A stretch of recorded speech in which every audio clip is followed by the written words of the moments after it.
Welcome to the Stay Human podcast. The Stay Human podcast was created with the purpose of demystifying sales and what it means to be a great salesperson. This podcast will help you master the necessary communication skills to be the best that you can be. Whether you are just starting off your career or want to brush up on your sales skills, this is the place for you. It doesn't matter what industry you're in, whether it's your professional or personal life. This is the one thing all successful people know how to do well. So if you're ready, let's get started. Here is your host, Malvina. Hello and welcome to the Stay Human podcast. Thank you so much for joining me today. If you haven't already subscribed to the podcast, make sure you subscribe. On today's episode, I am taking a slightly different turn. I have Sue Belton. She is an executive coach and author of the book, Change Your Life in 5.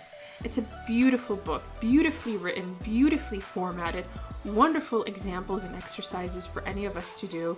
I love it. I really have been going back to this book week after week, looking at the different chapters, taking notes, and it has really forced me to be more conscious of my thoughts and my actions.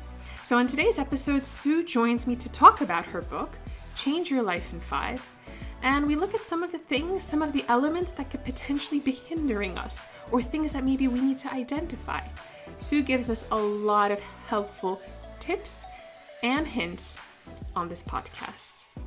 So if you're ready to listen to today's episode, let's get started. Sue, welcome to the Stay Human podcast. Thank you. Lovely to be here. So excited to chat with you. So you are an executive coach. Tell me how you got started. Well, I was doing something really different. I used to be a TV producer at the BBC. I used to make documentaries.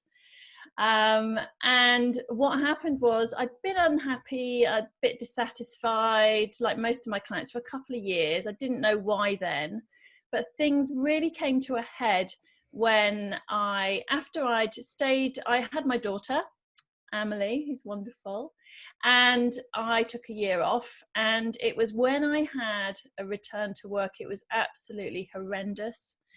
I vividly remember running up the road to get back to my daughter, who was being looked after by my mother-in-law. That wasn't the plan, but that's a long story. And looking, coming back, I'd been filming a stabbing on a street in Notting Hill, coming back, running up that hill, walking through the door to see my daughter, who was really ill, really red and floppy, on the knee of her mother-in-law. And it was just like, this, and viscerally, it was like, this is not right for me. And I had, postpartum depression, signed off with anxiety, depression, the whole lot I had, and went through a real self-discovery phase. And I was lucky enough, or weirdly enough, met another BBC producer turned coach in a park. Never heard about this weird thing called coaching. This was 12 years ago. So this was 2008. Did my research as a journalist, did my due diligence, researched everything, and had a coaching session with a wonderful woman called Judy Rich, who is a dear friend of mine now. And in that session, she took me from this place of absolute desperation, lack of hope, not just in my whole, my career, but also my relationship with my daughter's father. She was only 2 at the time. Took me from a place of absolute desperation to a place of hope. And not only hope, but feeling that I could actually do something about my situation. It's incredible how a person can have that sort of effect on your life and take you from point A to point B, which is actually where you want to be, or you need that additional guidance. Yeah. And it was not just the person, it was the process she used. And that's what got me. I was like, wow, this stuff is gold. Because she moved me around the room. She did all this weird stuff for me. It was very physical as well as, intellectual. I love the intellect, but it was very somatic, so of the body as well. So it was not only her, but it's the process she took me through. Incredible. And is this something that you try to incorporate now when you're working with your clients? Oh, I absolutely incorporate it now. So I work with very analytical thinkers, so real process people, people who are very in the intellect and not so much in their body and their feelings. And that's often the missing link. So I will absolutely physically move them around, but using neuroscience as the context for why. It's all about rewiring your brain, helping your brain think in different ways. Because once I use that neuroscience as the context, then they go, okay, I get it. And they'll let me do this weird stuff, How long does it take to actually rewire your brain or get yourself thinking in a different way? Because oftentimes how we feel today is very much a product of how we've been brought up, our experiences, and the past. Is changing that mindset and that framework that we have ingrained very difficult? Yeah, it absolutely can be. It depends how old your thinking is. So absolutely, it's all influenced by what is known as conditioning. So what we are told to believe, think, what is possible for us, what is not possible for us, or how we respond to our parenting, or how we're educated, or culture, or society.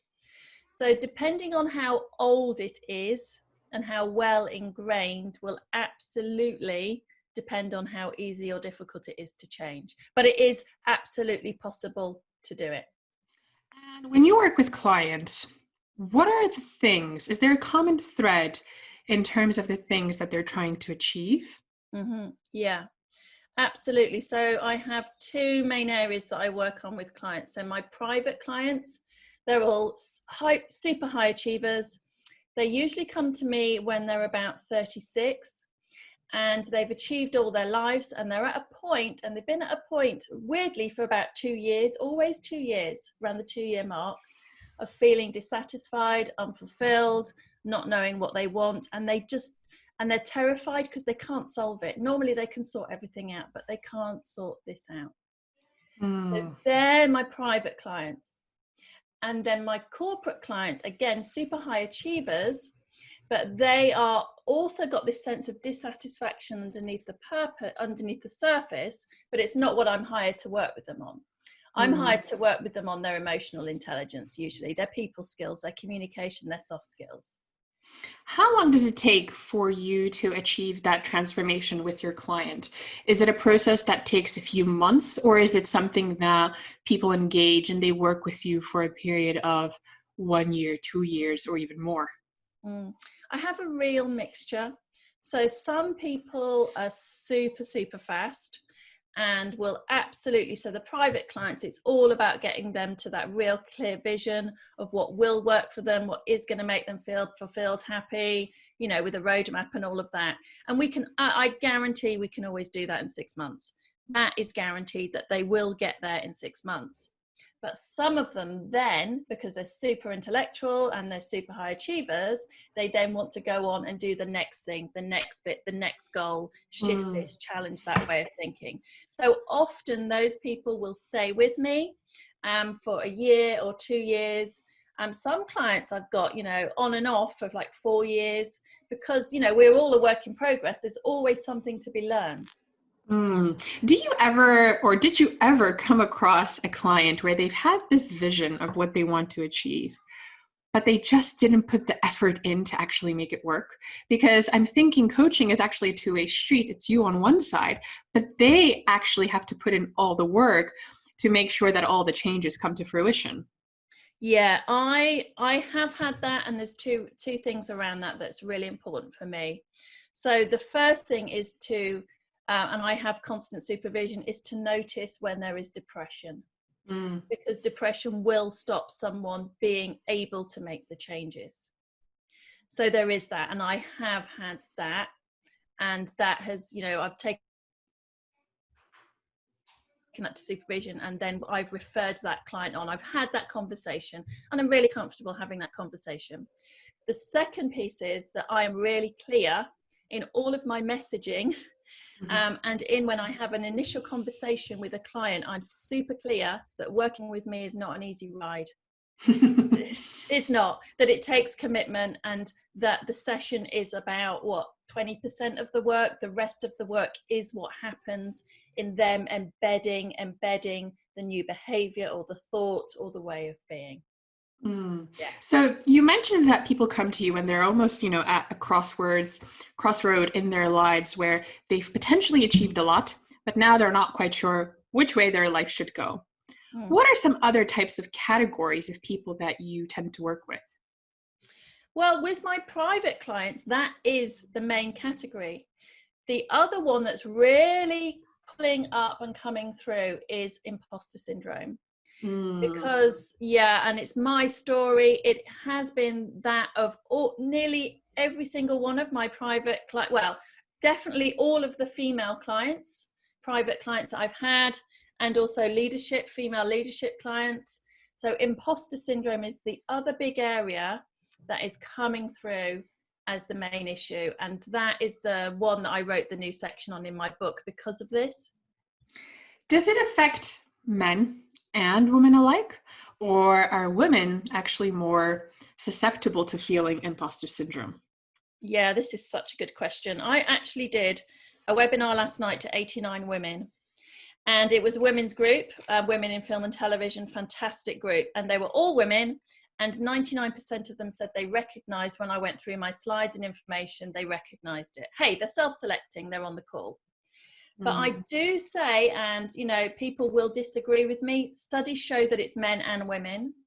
And in my experience, I absolutely say that women are more susceptible for 3 reasons.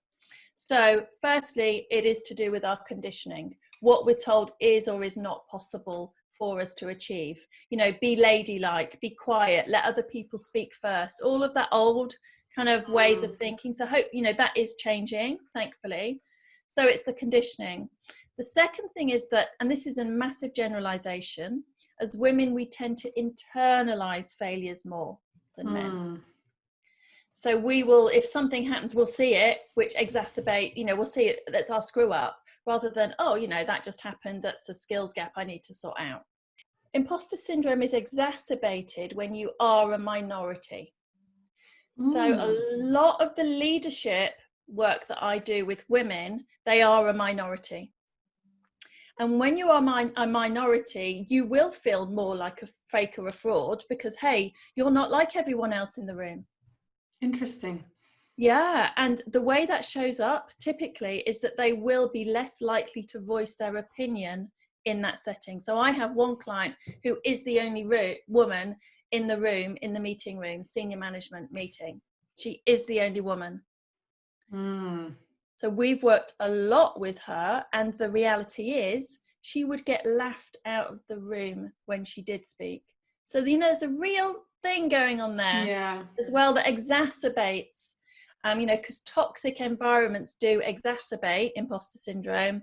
And I argue that also when you have imposter syndrome, you're attracted to those kind of environments. Interesting. How do you get rid of it?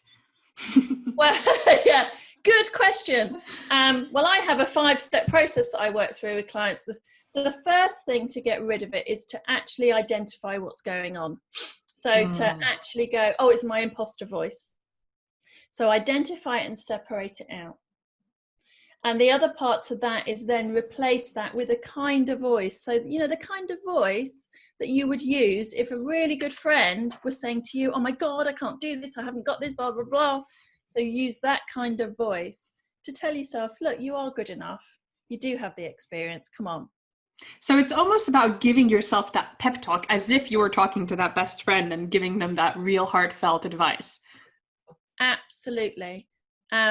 And then the other there's a few key pieces, but the other main key piece that I would say is to actually record evidence of your past achievements. Because when you have imposter syndrome, all of the failure will stick. You'll take all of any perceived failure, you will take as meaning that you are a fake or a fraud. But also, you don't acknowledge your achievements. You brush them off. You don't take them in. So a really important part of the work that I do with my clients is to record them, hold on to them, refer back to them, and they have to be evidence-based, things about your past achievers, but it has to be evidence-based. Otherwise that imposter voice will go, yeah, that's rubbish. And it's funny that you mentioned that, because even if I think on certain things, it's, failures and things that didn't go very well, I will remember them for a long time. And things that potentially, went super well, I'll be very, proud, and I'll be happy, but they won't be the first thing in my mind. Yeah. And do you maybe attribute those to other people or external circumstances? I'm not sure. Interesting. It is an interesting one, yeah. So Sue, you wrote a book, Change Your Life in 5. And there's 5 steps that will hopefully help people make meaningful changes in their life. Could you walk us through the 5 steps? Yeah. So the first one is clarify. So this is particularly important right now for a lot of people I'm speaking to who know that they don't want to go back to the way things were. They felt unhappy for a while, and this situation is forcing them to look at their lives. So this is about creating a really strong internal compass of your core values, your transferable, I call them joyful skills, so the ones you're great at and enjoy using, and your purpose.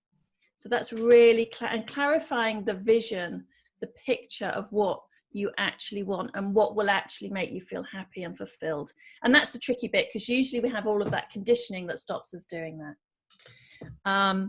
Number 2 is conquer, and that really is noticing that old conditioning, the fears, the doubts, the insecurities that keep you from living the kind of life that's going to make you happy and fulfilled. So it's really about separating that voice out. Choose is the third one, and that's perspective work. So you remember my friend Judy, who took me around the room, got me to try on different ways of being? Well, it's that kind of work. So it's learning that any given situation, you can always choose how you think, feel, and respond to it. That's difficult, no? Oh, yeah. Well, it's also because most people don't get that in the first place. That was a massive revelation to me.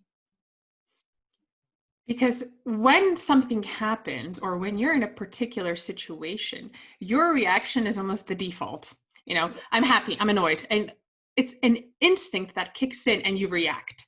And I think very little people, or very few people, actually take that time to think about how they will react and how they want to feel in that given moment.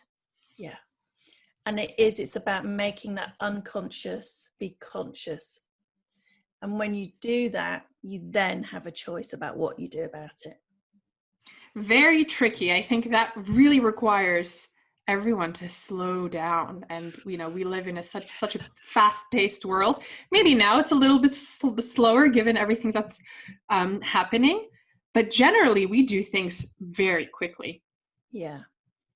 Yeah. And I mean, what I always work on with my clients, I'll jump to number 5, which is commit. And that's about self-care, mental health, well-being.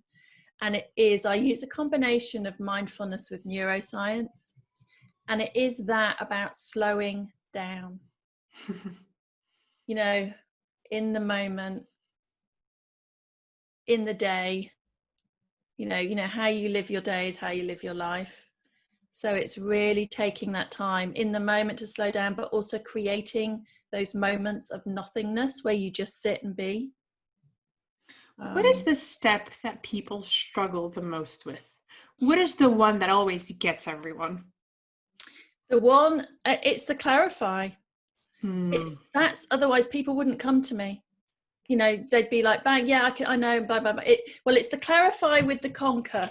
So it's separating out that conditioning as belonging to the people that kind of put it onto you, or where you picked it up from in the first place. Because we get really attached. We get really attached to what we can't do, what's possible for us, because it keeps us feeling safe. But that safety is just our general way of being. It's in neuroscience, they call it homeostasis. So we feel safe in it because it's just our normal way of being. Interesting. How do you help clients clarify and conquer, so that they don't have almost these limiting beliefs of things that they can't achieve. How do you help them get out of that place so that they can really see everything that is truly possible for them? Okay, well, yeah, I mean, again, it's quite a physical thing. I actually get them to stand up, and I stand up with them, you know, and also everything's virtual. I do this on the camera. So I stand up in my room, they stand up in theirs. I let them have a nice little runway in front of them, and we walk through it. I get them to stand in, whether it's 1 year or 6 months or 2 years time, and fully visualize it. And man, I keep having to pull them back from all of those fears, those doubts, insecurities, and keep pulling them firmly into that vision. And then identify those voices as they start popping up, and explain where they come from, take them through a process of giving those voices an identity, so they can literally separate them out.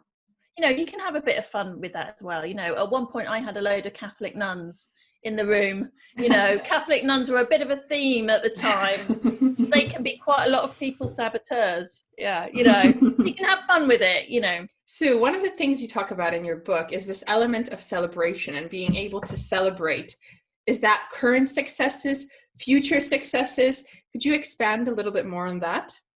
Yeah, what that really is about is in response to not feeling good enough, and especially imposter syndrome, which is such a huge issue. I'm sure you're aware, and it's a really big issue for most of my clients. So celebrate is all about celebrating who you are, the qualities you have. So a quality is something like being brave or intelligent, your achievements, but more around your qualities and skills that you have right here, right now, and what you bring to the table. Because when you actually start to recognize those, you're able then to step into them more fully. And it's something that we just do not learn as children. You know, especially there is a gender difference, especially as girls, we're told to be modest, to be ladylike, not be a big head, all of that. So it's kind of beaten out of us in this culture, and especially in Britain, I would say. So it's really readdressing that, and that really does help combat low self-esteem, self-belief issues, not feeling good enough. So it's just hugely, hugely important. And I guess it ties into the fact that we have to slow down, because we're always looking for the next thing, looking at the next thing that we're doing, what we're achieving, and we never really live in the moment. Yeah, and that looking for the next thing, that, you know, where none of the wins, none of the achievements touch the sides, that is often a sign of low self-belief, and especially the imposter syndrome. Never acknowledging the wins, just brushing them aside, onto the next. Feeling that need to constantly prove yourself, and that is the thing that leads to burnout most commonly. So it's absolutely okay to pop a glass of bubbly after your success. It is, and Malvina, I would say, and say, I am, and then whatever the pure acknowledgement of yourself. And are these steps that you also live your life by? Yeah, of course. You know, as coaches, I say, because I mentor a lot of coaches, as coaches, I say, look, you're always coaching yourself. You're always, you know, my client is me. You know, you're always working through your own stuff. And that's why it's great to have your own coach, your own supervision. You know, and it is walking, you know, I walk my talk. I do the work. Yeah, of course it's mine stuff. Yeah. What's the biggest transformation, if you're able to share one? I know that coaches, you know, you can't disclose a lot of information, but what's the biggest transformation that you worked on with a client? I think, oh God, there's loads. I think something more than like being big. I think something that was said to me just last week was, a client said to me, and so this might sound small, but for me it's big. She said, we'd just done some coaching, and in the middle of it, something just happened to her, and I saw her face change. She went, you know, I never thought I had a choice, and now I know I do. So it's that realization. That is it. that for me, that's it. That's what it's all about for me. And then everything else follows. Yeah. So long as you realize that you do have the choice, that you do have the options in front of you, the rest of the journey is almost down to that client. Yeah. Absolutely. And there'll be stuff to shift and, mindsets and stuff along the way. But once you get that, then everything else opens up. So is there someone, or is there a person, or can anyone be uncoachable? Have you worked with people where you realize, this is just not going to work because they're not coachable. They're not open. Yeah, I had one. And it makes me, you can probably hear I'm smiling. I had one because I love this one. He was a corporate client in a tech company, and he had a very strong ego. And when I say ego, I mean egoic mind. Yes. Very protected. He was young, so he was only 28. It's an amazing company. They were investing in coaching at mid-management level. I was coaching the senior management, and then I coached the mid-management level. Anyway, he was not having any of it. It was brilliant because I love a challenge. But also I know that his resistance is fear-based. So, hey, what amazing rich territory to coach someone on. Do you know what I mean? Mm-hmm. So for me, it's like, great, bring it on. And he was so resistant. And I was like, look, let's not waste your time, and let's not do this. But hey, I've got, if you want to shift this issue, he had a really big issue he wanted to shift. I said, let's have a go, do what you want. And if you don't want to do it anymore, let's not waste each other's time. I was not attached. Anyway, we did the moving around the room thing to try on different perspectives. And he got into this perspective, which was the eagle. And he was laying on the table, flying like an eagle. He fully got into it, embraced it. And then all of this stuff, this was about him as a leader, who he wanted to be as a leader. And he went into this whole eagle perspective. And man, he literally flew after that. And he was like, at the end of the session, he went, okay, I get it. I get it. And for me, that's just like, Do you think another part of it is the fact that no one likes to be wrong, or no one likes to be told that they're doing something incorrectly? So could that be also a factor that impacts when someone is not open to being coached? Yeah, I mean, definitely it was something he was asked to do. So it may not have been done very well, that part of it, but also, I mean, he was very ego, he was like full pumping out at the gym, you could see the whole thing was very, very much like that. So I think that's difficult, but, and as a coach, you always got to be really conscious that you're not making anyone wrong. It is a place of non-judgment. Absolutely. And it has to be that, so that someone settles into it. Yeah. How does it happen that someone actually wants you to give them the answers? Because I know as a coach, you're not supposed to tell them what to do. You're supposed to help them get to that point themselves. But do you have clients that are just, tell me, Stu, what should I do? What's the next step? Yeah, all the time. And so again, I'm quite blunt in that. And I'd say I am, we are going to be equal. And I have my hands up, so they're equal. I say we are going to be equal in this relationship. This is not parent-child. I am not here to be your parent, and I am not going to slip into that dynamic. So again, I design that at the beginning. I don't need to design that with corporate clients, but I do need to design that often, or I always design that with private clients, because that people are coming, they want absolutely all the time. And that's part of the coaching that because I say, I hold you as creative, resourceful and whole. I do not hold you as less than, or someone that needs being given the answers. And also that's not my job. My job is to help you find your answers for you, because I'm not you. Did you ever have a situation where you knew what the answer was? Yeah. And it was almost at the tip of your tongue to tell them. Yeah, loads. But you couldn't. Loads. Yeah. And so you don't. So you self-manage. Well, I self-manage and then see what comes up. And sometimes I'm wrong. You know, sometimes I am so wrong, and it's like, wow, I'm glad I didn't say anything there. And then sometimes when I'm on the money, of course, you know, ego comes in. It's like, yeah, great. But I know it's going to stick way more because they came up with it. Do you also work with salespeople? Do I work with salespeople? I have worked with salespeople, but not specifically on the area of sales, more on the emotional intelligence and soft skills. Are soft skills and emotional intelligence things that people struggle with? Oh God, yeah. I mean, you know, especially if you're a very process driven, analytical thinker. I work with a lot of engineers, and I work in finance. So those people are numbers, process, all of that. And there's a reason behind that.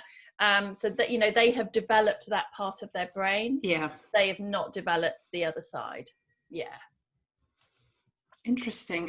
And how do you work with them to actually, you know, improve their soft skills and have more of an awareness as to, you know, emotions and how people around them could feel when they say certain things? I'm assuming that takes some time. It can do. And basically, and it can be quite quick for some people, but some people it can take a lot of time. I basically get them to connect with their feelings, to connect with their intuition, to connect and start linking all of that up with the right hemisphere of the brain. So I come from a very neuroscience perspective, which helps them accept it. Because I say, look, you know, once we have got all of, you know, you've got a neural system that's connected from your gut to your heart to your brain by the vagus nerve. It goes into your brain this way. You know, when I start talking in those terms, and I say, you know, once we have all that firing, as well as your fabulous left hemisphere and analytical thinking, wow, in terms of leadership and life, you're going to be firing on all cylinders. Interesting. It's almost like you're telling them what the science is saying, and they have no way out to say other than to say, you're totally right. Yeah. Well, it's like, oh, well, what they think is, oh, I want a bit of that. I want a bit of that. I want to have all of that, you know, all of that information, because I'm not working on full information at the minute by not being connected to mine or other people's emotions. What are your views also on things like meditation? Oh, I am such an avid fan of meditation. Again, because of the neuroscience, of what the neuroscience says about in terms of how it gets us to spot that unconscious behavior. It's super great for anxiety, for anger, anger control, impulse control, emotional control, all of that stuff. So I'm a huge fan. Do you have any tips for anyone who's potentially just embarking on their journey with meditation? Because, you know, you tell someone just sit quietly for 5 minutes and your mind just wanders in all different types of directions. I know personally myself, I've tried meditating in the past. I did maybe 2 minutes, 3 minutes, but it was so difficult to actually keep my brain focused rather than wandering in all different directions. Yeah, no, I definitely do. Yeah, well, the wandering is part of it. The wandering and then pulling it back, that is meditation. I think that's what a lot of people get freaked out by and think they can't do it because they think they've got to have a still mind. Well, most people, you know, even, you know, what is it, the Buddhist monks that have been practicing for 60 years, they haven't always got a still mind when they're in a meditation. I recommend using an app, make it easy for yourself. So there's two really good ones, Headspace and Calm. What I found is most male clients prefer Headspace. Most female clients prefer Calm. Interesting. Yeah. And then when you move on, so I now use Insight Timer, and that is fantastic. That's got a much wider range and is a bit more advanced. So you can go, you know, if you've been a bit more experienced. But as a woman, yeah, I reckon try Calm. As a man, Headspace, or try both and see. It also depends on personality. But make it easy on yourself. Start with 5 minutes every day, same time, same place. Again, that's about safety for your brain. Is it better to do it in the morning or at night? Yeah, do it in the morning. In the morning. Absolutely. When you've got some cognitive function available, by the end of the day, it's game over, usually. Don't know about you, Malvina, but for me, it's definitely game over. I hear you. That's why I'm laughing. I hear you. Game over for me in about half an hour. So what does 2020 or the rest of 2020 have in store for you? Well, my intention, and I'm looking up at my vision board for the year, my intention was let life evolve.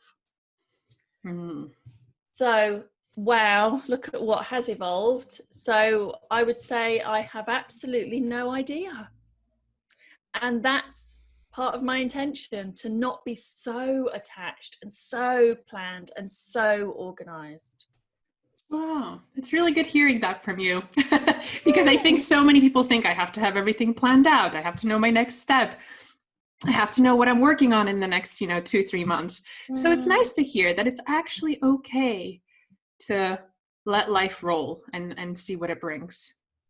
The more I learn, Malvina, the more I think it's essential to do that, if not all of the time, some of the time. Amazing. So it was a real pleasure speaking with you, and thank you so much for taking part in the Stay Human podcast. You're welcome. Lovely to speak to you, Malvina. Thank you so much for tuning in into today's episode. If you've enjoyed it, if you enjoy the podcast, please be sure to leave a review and, of course, subscribe. And I look forward to seeing you guys next time. Take care. Bye-bye.